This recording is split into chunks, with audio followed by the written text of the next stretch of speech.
Halo teman-teman, apa kabar? Welcome back to my channel. Di video kali ini kita akan melanjutkan tutorial TypeScript. Di video sebelumnya kita sudah belajar terkait dengan kelas dan objek. Nah, kali ini kita akan melanjutkan masih seputar kelas dan objek ya. Kali ini kita akan belajar terkait dengan namespace. Nah, namespace di TypeScript juga ada ya. Nah, untuk bahan materinya teman-teman silakan ambil linknya di kolom deskripsi di bawah ya. Kemudian teman-teman silakan buka di browser teman-teman ya.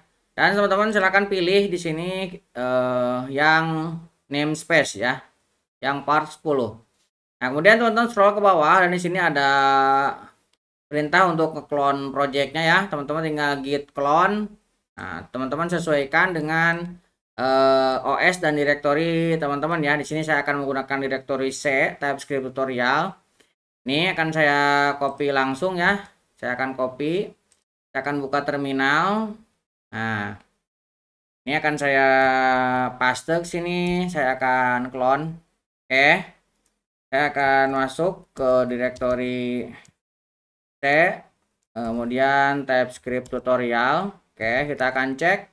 Nah, kita sudah ada ya 09 namespace. Kita akan masuk ke directory 09 namespace. Kita akan clear screen. Kemudian kita akan buka dengan Visual Studio Code. Oke, ini terkait dengan materi kita namespace. Teman-teman bisa baca di sini ya namespace materinya. Nah, kita akan buka yang ini, Hello World.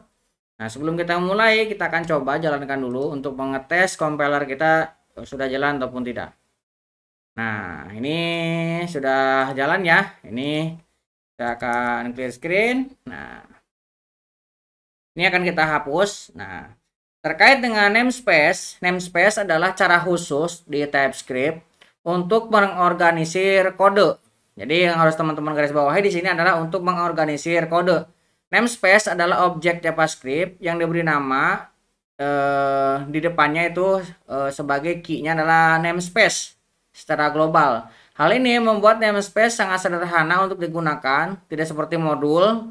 Nah, mereka dapat mencakup beberapa file dan dapat digabungkan menggunakan out file. Nah, namespace dapat digunakan untuk menyimpan antar muka, kelas, fungsi, metode ataupun variabel yang berhubungan dengan satu topik tertentu. Misalkan kita dapat membuat namespace untuk validasi, menyimpan semua validator di situ ya.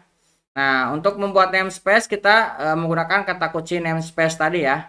Namun sebelum kita mencoba namespace-nya, kita akan coba beberapa masalah yang terjadi kalau misalkan kita tidak menggunakan namespace.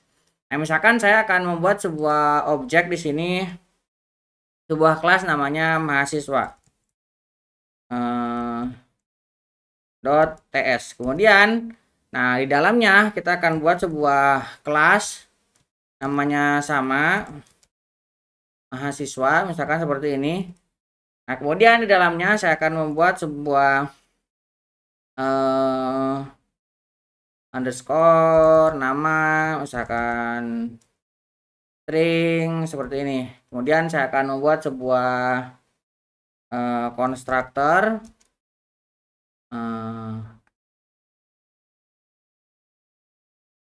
nah konstruktor misalkan seperti ini. Kemudian ini akan saya buatkan getnya, kita akan klik yang bohlamnya ini, kita blok, kemudian kita klik bohlamnya, kita generate getter dan setternya. Nah, misalkan seperti ini ya, kita memiliki kelas namanya mahasiswa. Nah, misalkan kita membuat lagi di sini sebuah kelas yang sama ya, mahasiswa. Nah, lihat di sini agak keterangan duplikat, mahasiswanya terdeteksi adalah duplikat. Nah, kalau misalkan kita buat lagi di sini misalkan underscore taruhlah yang sama. Nah, ini akan terjadi error karena dianggapnya ini adalah duplikat sebuah kelas. Nah, untuk salah satunya untuk mengatasinya kita bisa menggunakan yang namanya namespace. Nah, caranya nah ini tinggal kita buatkan saja di sini sebuah namespace. Ini kita masuk ke mahasiswa. Nah, kita buatkan di sini sebuah namespace. Nah, namespace. Nah, misalkan my data lah. Nah, namespace-nya kita buat misalkan my data. Nah, kemudian si kelasnya ini kita akan masukkan ke sini, ke atas.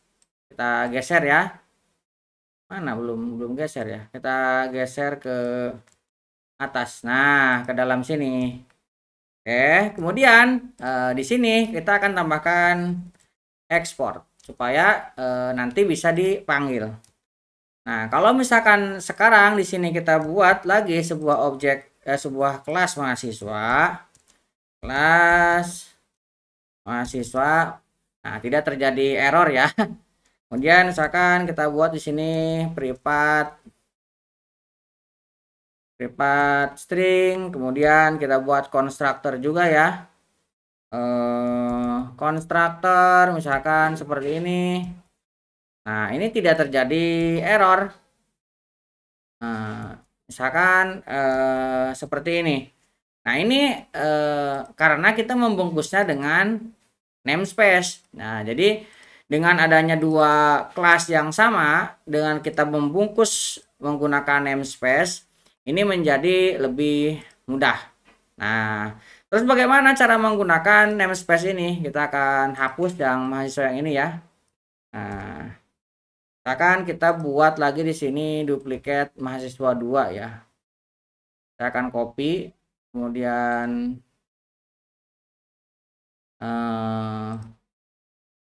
saya akan paste ke sini. Ini saya akan buat mahasiswa 2 ya. Mahasiswa 2. Nah, ini bisa kita buat seperti ini. Dan ini tinggal kita buat di sini yang beda. Nah, my data 2. Maka dia tidak akan error walaupun kita memiliki kelas yang sama di dua file ya.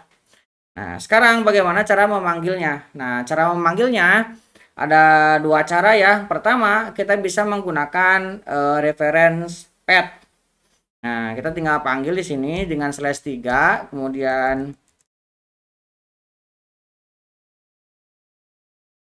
reference path. Nah, di sini kita bisa mengambil ya mahasiswa.ts. Nah, di sini kita baru bisa memanggilnya. Misalkan let mhs1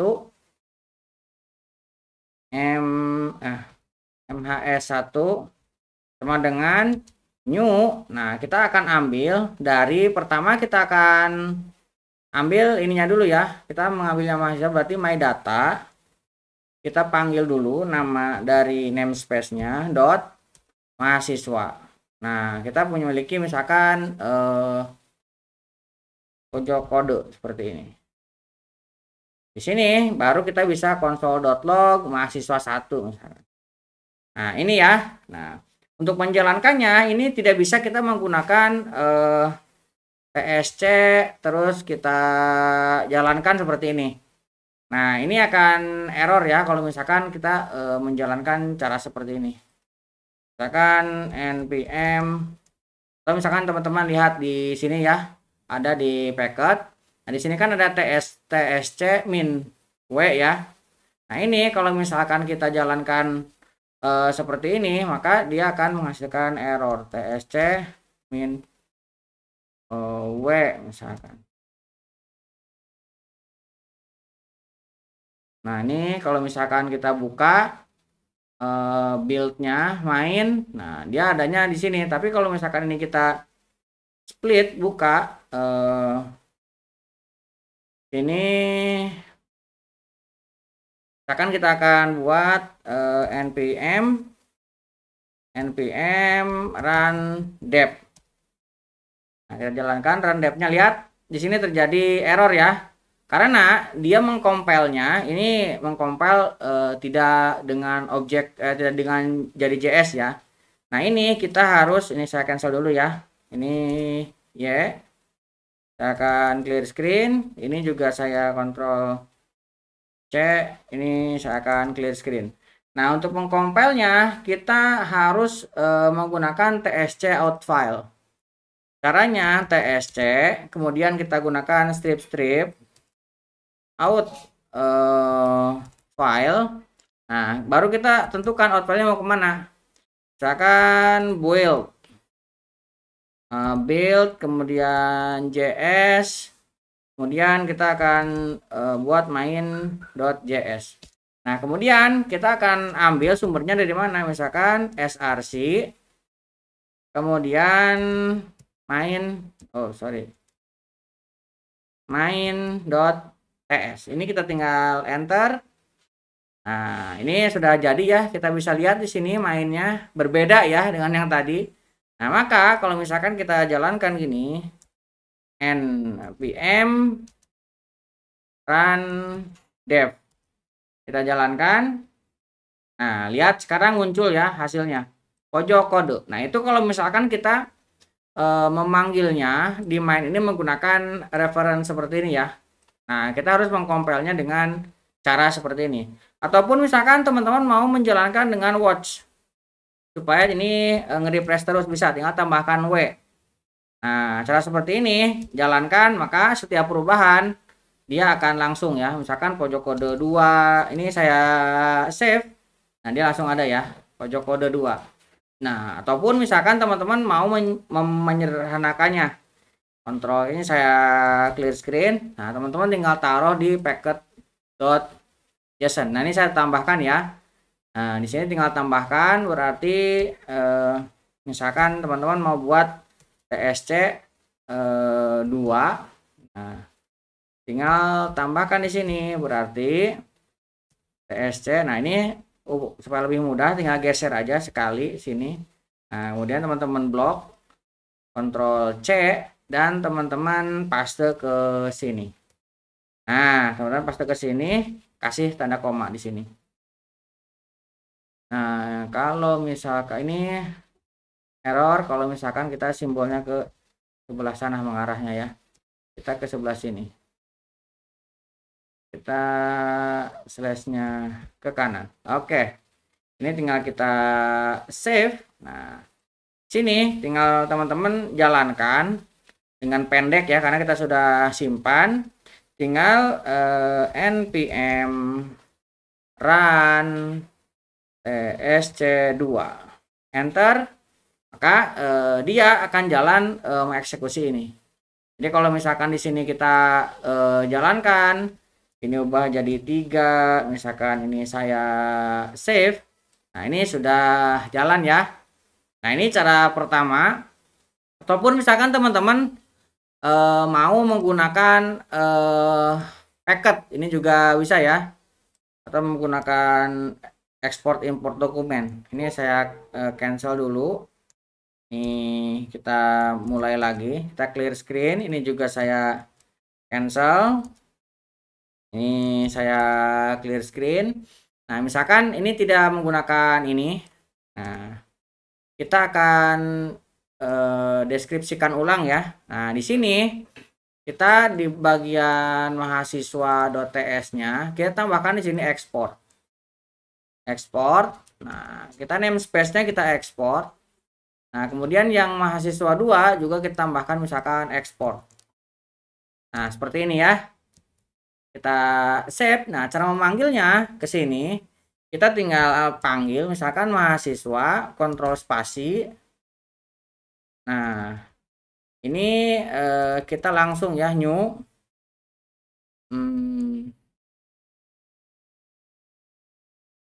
Tadi my data dot mahasiswa. Nah, di sini kita tinggal tambahkan seperti ini. Nah, ini jadinya import ya. Nah, di sini untuk yang lain-lainnya ini sama ya. Misalkan kita save. Misalkan ini kita coba jalankan dari sini ya menggunakan ts node. Ini ada error. Oh, ini belum di save ya. Kita save dulu. Ini kita clear screen lagi. Kita sekarang jalankan.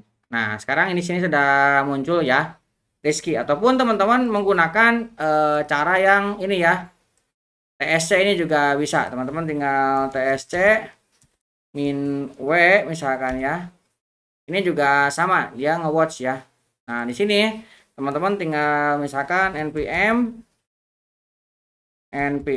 tinggal run dev lagi. Teman-teman tinggal menjalankan yang ini ya, nodemon-nya nih.